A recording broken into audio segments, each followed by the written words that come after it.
Hello students, मैं अंजलि पयाल स्वागत करती हूँ आपका आईसीटी वर्चुअल क्लास में। कैसे हैं आप सब लोग? आशा करती हूँ कि आप सब लोग अच्छे होंगे और अपनी लाइफ में कुछ बहुत बेहतर कर रहे होंगे।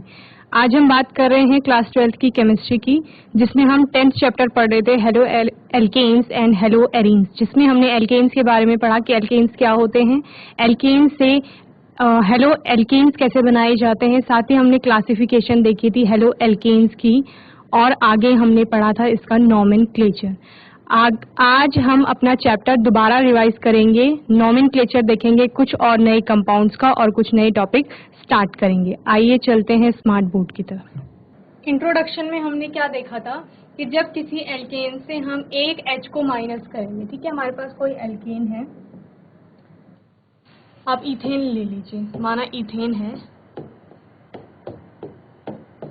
ये हमारा इथेन का मॉलिक्यूल है जिसमें कि आपके 6 क्या होंगे,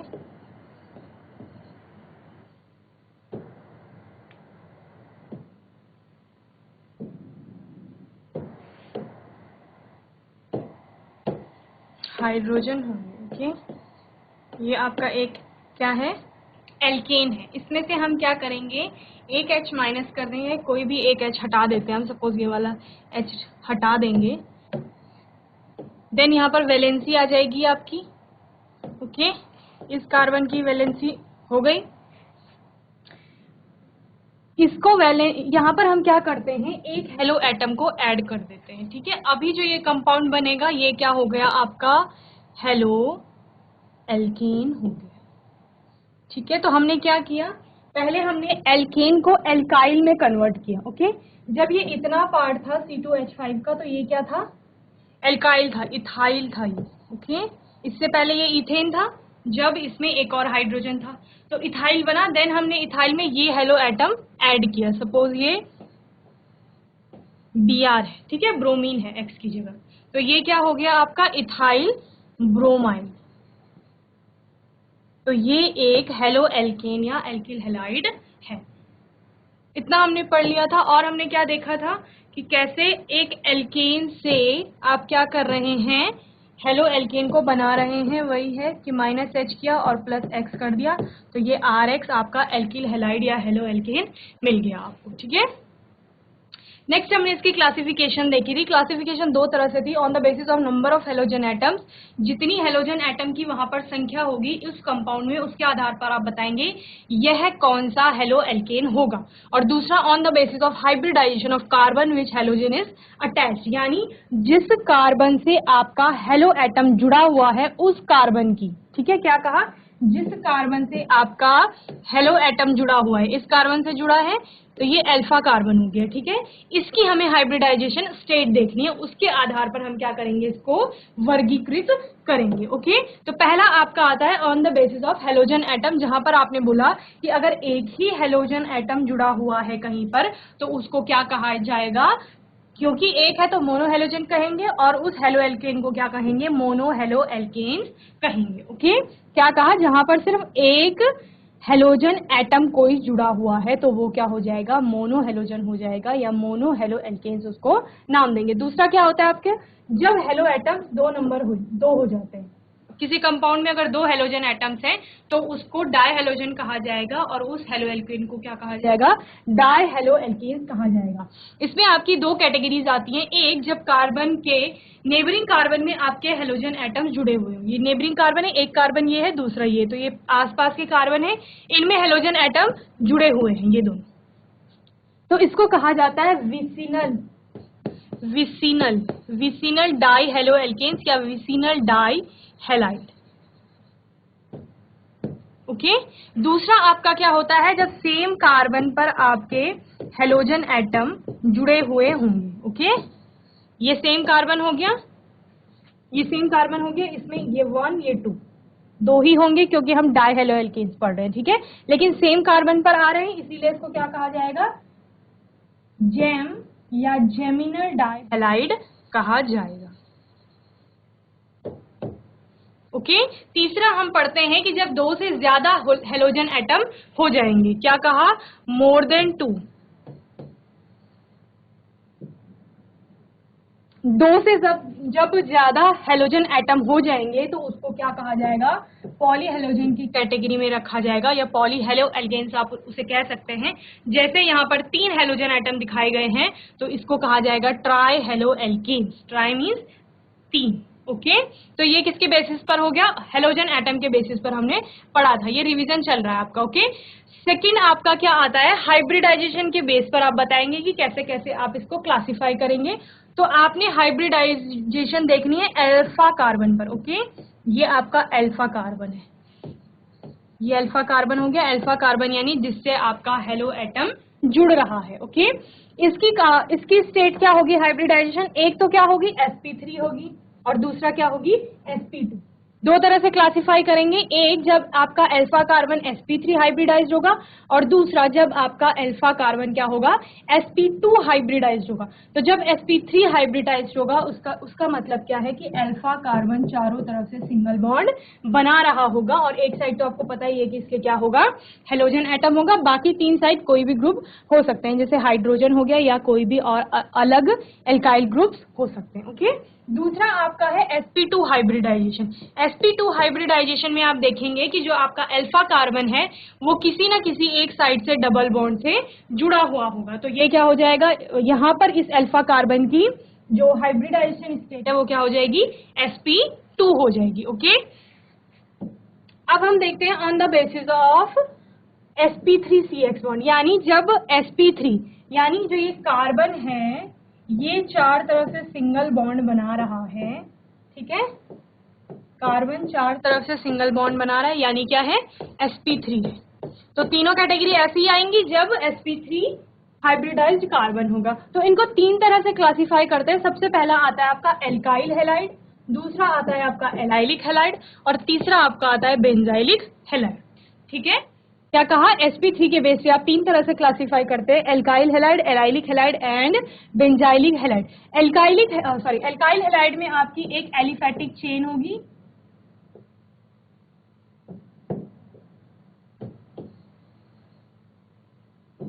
एलिफैटिक चेन होगी और एलिफैटिक चेन में आपके सिंगल बॉन्डेड कार्बन होंगे मोस्टली। ठीक है,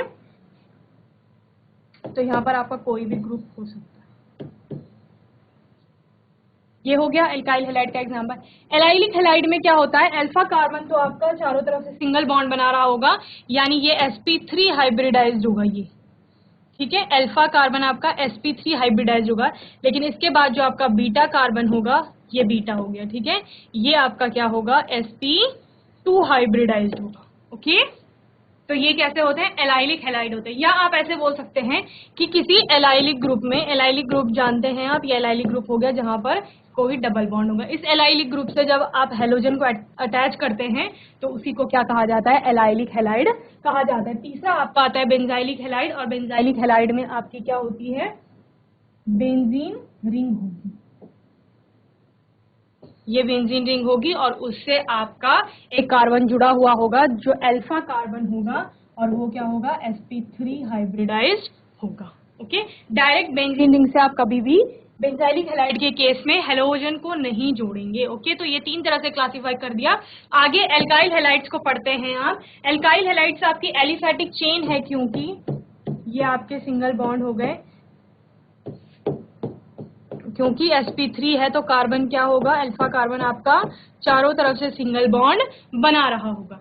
तो एल्काइल हैलाइड में एलिफैटिक चेन आएगी। दूसरा क्या होगा कि जो आपका अभी अल्फा कार्बन है, ठीक है, इसको हम 3 तरह से क्लासिफाई करते हैं, primary that is 1 degree, secondary 2 degree और टर्शियरी 3 डिग्री। 3 तरह से हो गए। प्राइमरी में 1 डिग्री जिसे कहा है तो 1 डिग्री से आप समझ जाएंगे कि इसमें जो आपका ये अल्फा कार्बन है ये किसी सिर्फ एक साइड से क्या हो रहा होगा, किसी कार्बन से जुड़ रहा होगा। तो R यानी कोई भी एल्काइल ग्रुप हो सकता है, उसमें कार्बन हो गई, CH3 हो गया, C2H5 हो गया। ठीक है, तो ये एल्काइल ग्रुप होगा और बाकी 3 साइड से, एक साइड से तो क्या है हेलोजन ही होगा और 2 साइड से आपके क्या आ जाएंगे, H आ जाएंगे। यानी 1 डिग्री का मतलब क्या है कि आपका अल्फा कार्बन यानी जिससे आपका हेलोजन जुड़ रहा है। ठीक है, अल्फा कार्बन क्या होगा, किसी एक ही साइड से कार्बन से जुड़ रहा होगा तो उसको क्या कहा जाएगा, प्राइमरी या 1 डिग्री। ऐसे ही 2 डिग्री में क्या हो जाएगा, 2 साइड से आपके कार्बन एटम अटैच हो रही होंगी, ठीक है, अल्फा कार्बन से। और टर्शरी में क्या बताया था कि तीनों साइड से आपके क्या जुड़ेंगे, तीनों साइड से क्या जुड़ेंगे, आपके एल्काइल ग्रुप जुड़ेंगे। और क्योंकि इसकी वैलेंसी 4 होती है तो एक साइड से तो आप, क्योंकि एल्काइल हैलाइड है तो एक साइड से तो आपको क्या रखना है, हेलोजन एटम ही रखना है। इसमें एक मिथाइल हैलाइड का एग्जाम्पल ग्रुप वो आता है, कैटेगरी आती है जहां पर आपके कोई भी एल्काइल ग्रुप नहीं जुड़ा हुआ होगा और तीनों तरफ से क्या होंगे, हाइड्रोजन एटम होंगे। तो ये क्या हो गया, CH3 हो गया यानी मिथाइल, और ये X हैलाइड। तो ये कौन सी कैटेगरी है,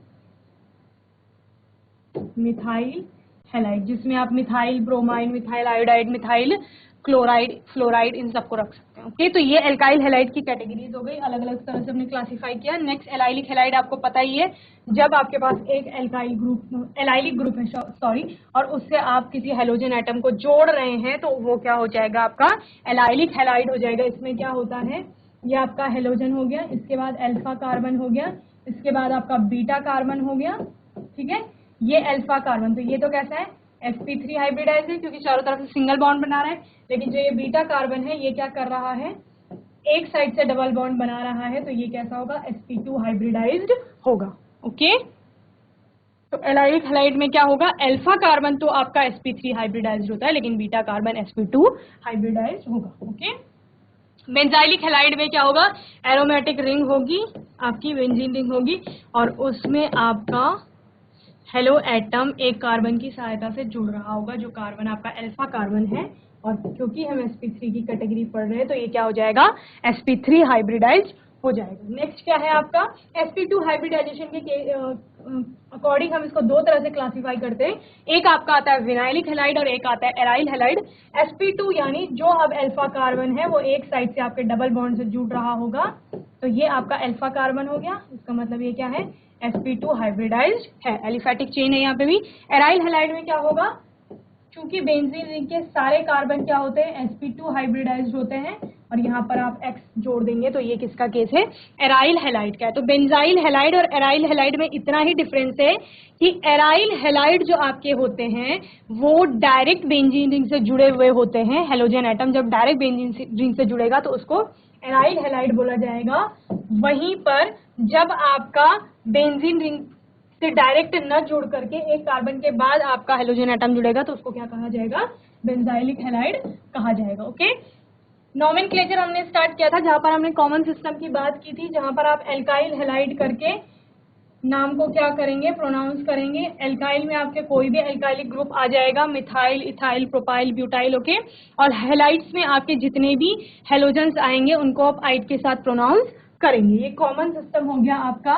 और IUPAC सिस्टम, जिसे हमने बोला कि इंटरनेशनल लेवल पे क्या किया जाता है, अपनाया जाता है, इसका फुल फॉर्म मैंने आपको बताया था, international union for pure and applied chemistry. Okay, और इसमें आप कैसे करते हैं नोमेनक्लेचर, हेलो एल्केन्स मैंने आपको बताया था, ठीक है। हेलो एल्केन्स में हेलो क्या है आपका, कोई भी हेलोजन एटम है उसको आप पहले प्रोनाउंस करते हैं O के साथ, जैसे ब्रोमो, क्लोरो, फ्लोरो, आयोडो, ठीक है। देन आपका एल्केन आ जाता है, methane, ethane, propane, butane. Okay, ये आपका IUPAC नोमेनक्लेचर हो गया। The secondary prefix halo is added to the name of the alkane, यानी हेलो को पहले लेंगे आप, जो भी आपका हेलोजन एटम है, देन एल्केन आएगा। ओके, कुछ कंपाउंड के हमने IUPAC नेम देखे थे, आज कुछ और कंपाउंड्स के IUPAC नेम हम लोग करेंगे। मैं आपको नाम देती हूँ, उससे आपको क्या करना है, स्ट्रक्चर बनाना है, ठीक है।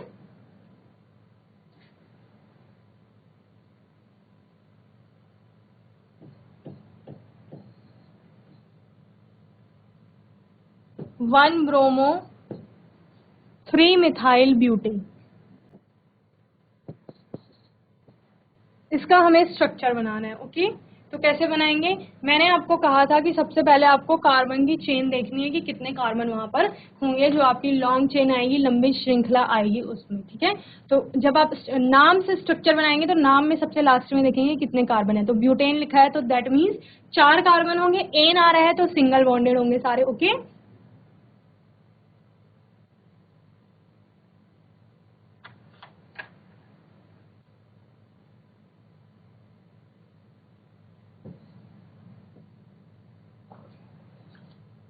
चार कार्बन की हमने यहाँ पर क्या बना दी है, श्रृंखला बना दी है। आप नंबरिंग कहीं से भी स्टार्ट कर देंगे।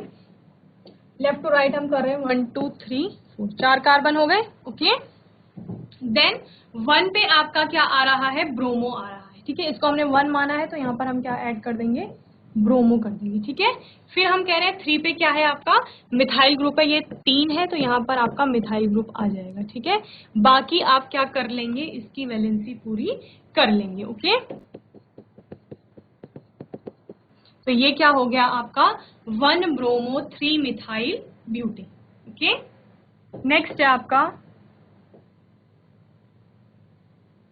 2 bromo 2 methyl butane, 2 bromo 2 methyl butane. यहाँ पे भी ब्यूटेन है तो कितने कार्बन आ जाएंगे आपके, 4 कार्बन की श्रृंखला आ जाएगी आपकी, ठीक है। इसके बाद आप क्या करेंगे, जैसे मैंने आपको बताया कहीं से भी नंबरिंग स्टार्ट कर देंगे, left to right, right to left, okay. मैं लेफ्ट टू राइट कर रही हूँ, 1 2 3 4, ये 4 कार्बन हो गए आपके। देन क्या करेंगे, 2 पे हमारा क्या है, ब्रोमो है, ये 2 हो गया। और 2 पे ही आपका क्या है, मिथाइल भी है, CH3 ग्रुप है, ओके। अब बाकी कार्बन की वैलेंसी आप पूरी कर लेंगे। इसमें कितनी वैलेंसी रह जाती है, 3, इसकी पूरी 4 हो रही है कार्बन की, इसकी रह जाती है 2 और इसकी रह जाती है 3।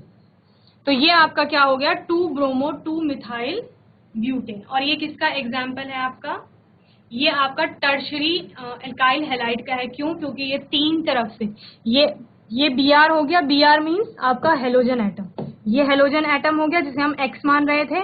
और 3 तरफ से ये 3 बॉन्ड, 1 2 और 3 बॉन्ड किससे जुड़े हुए हैं, ये अल्फा कार्बन हो गया। 3 बॉन्ड किससे बना रहा है, ये अलग अलग 3 कार्बन से बना रहा है। तो ये किसका एग्जाम्पल है, टर्शरी एल्काइल हैलाइड का एग्जाम्पल है, ठीक है। तो आप नोट कर लेंगे इसे जल्दी से, इन दोनों एग्जाम्पल्स को नोट कर लीजिए।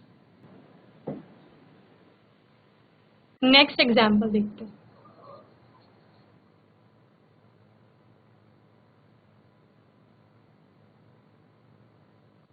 मैं उम्मीद करती हूँ आपको समझ में आ रहा होगा, नहीं आ रहा है तो आप अपने डाउट्स, आपके क्वेश्चंस आप पूछ सकते हैं।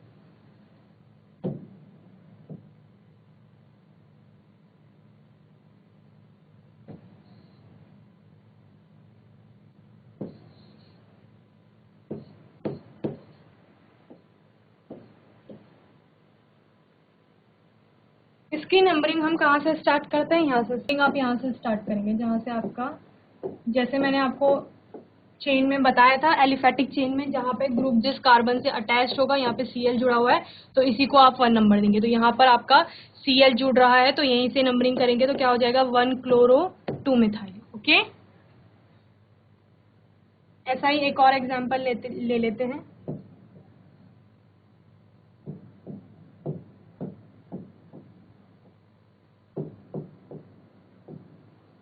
तो यहाँ पर नंबरिंग कहाँ से स्टार्ट करेंगे, जैसे मैंने पहले वाले में बताया कि जहाँ पर ग्रुप अटैच हो रहा होगा वहां से आप नंबरिंग स्टार्ट करेंगे। तो यहाँ से नंबरिंग स्टार्ट करेंगे 1 2 3 4 5 और 6, ओके।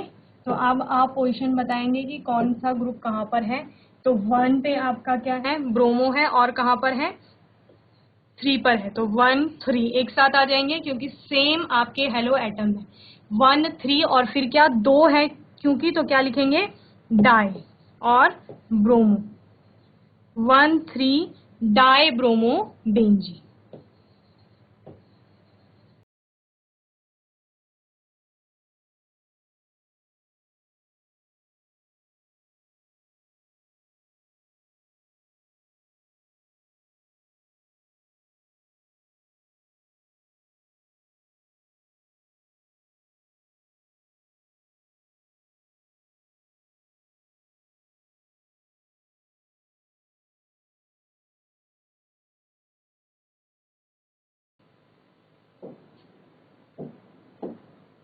नेक्स्ट है आपका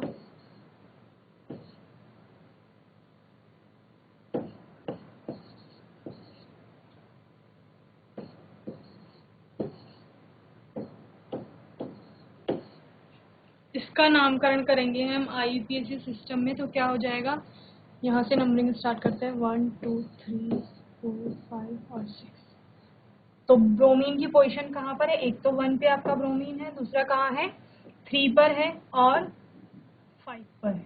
ओके 1 3 5 और क्योंकि 3 है तो 3 के लिए आप क्या कहेंगे, ट्राई ब्रोमो। 3 ब्रोमो ग्रुप है, 1 3 5 try bromo benzene.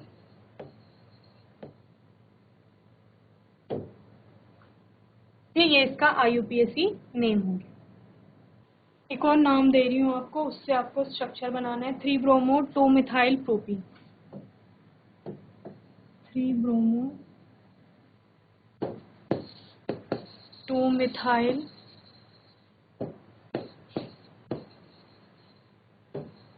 Propene 1। Propene लिखा है तो प्रोप का मीन्स है 3 कार्बन होंगे, इन का मतलब है कि कार्बन में क्या होगा, डबल बॉन्ड होगा, और 1 का मतलब है कि 1 पोजीशन पे वो डबल बॉन्ड होगा। ठीक है, तो क्या कहा, 3 कार्बन की श्रृंखला होगी। सबसे पहले हम 3 कार्बन लिख लेते हैं, उसके बाद हमें पता है कि फर्स्ट पोजीशन पे डबल बॉन्ड है, यानी जो पहला और दूसरा कार्बन है उसके बीच में क्या आ रहा होगा, डबल बॉन्ड आ रहा होगा। 3 ब्रोमो का मतलब है कि अगर हम यहाँ से नंबरिंग स्टार्ट कर रहे हैं 1 2 3, तो इस तीसरे वाले कार्बन पे क्या है, Br ग्रुप जुड़ा हुआ है।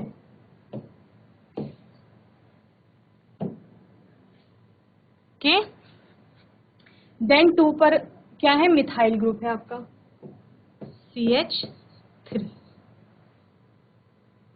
अभी क्या कर लेंगे, इनकी वैलेंसी पूरी कर लेंगे। पहला कार्बन है, डबल बॉन्ड बना रहा है, तो क्या है CH2 हो जाएगा। इस कार्बन की पूरी वैलेंसी हो रही है चारों, इसकी रह जाती है 2 CH2। ये आपका क्या हो गया, 3 ब्रोमो 2 मिथाइल प्रोपीन 1। एक और लिख लीजिए 1 ब्रोमो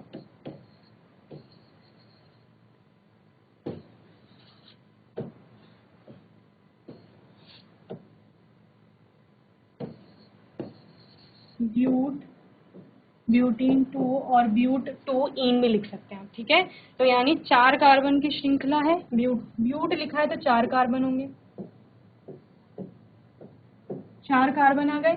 दूसरे में क्या है, डबल बॉन्ड की पोजीशन क्या दिखा रहा है, सेकंड, यानी सेकंड और थर्ड के बीच में क्या होगा, डबल बॉन्ड होगा। अगर हम यहाँ से नंबरिंग स्टार्ट कर रहे हैं तो सेकंड और थर्ड के बीच क्या है, डबल बॉन्ड आ रहा है। और क्या बता रहे हैं, 1 पर आपका क्या है, ब्रोमो ग्रुप जुड़ा हुआ। तो क्या हो गया, अब आप वैलेंसी पूरी कर लेंगे। आप इसकी 3 वैलेंसी रह जाती है, इसकी 1 रह जाती है, इसकी भी 1 रह जाती है, और यहाँ पर 2। तो ये हो गया 1 ब्रोमो ब्यूटीन 2।